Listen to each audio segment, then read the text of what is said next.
عمر کا ایک حصہ گزر جاتا ہے اچھا گھر بنانے میں، اچھی گاڑی لینے میں، اچھا کاروبار بنانے میں، اور جب ان سے نفع اٹھانے کا وقت آتا ہے موت سر پہ کھڑی ہوتی،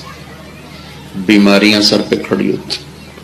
کسی کا باپ اس کے لیے حکومت بھی چھوڑ کے چلا گیا، بادشاہ کے گھر میں پیدا ہوا اور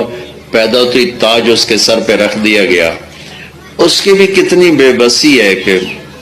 صرف 60-70 سال زندگی کے ہیں۔ چنگیز خان دنیا کا سب سے بڑا فاتح گزرا ہے، وہ ایک دن اس کو خیال آیا کہ میں نے زندگی گزار دی ملک فتح کرتے ہوئے، اب جب میری حکومت قائم ہوئی ہے تو پیچھے عمر تھوڑی رہے گی، تو اس نے سارے حکیم اکٹھے کیے اور ان سے کہا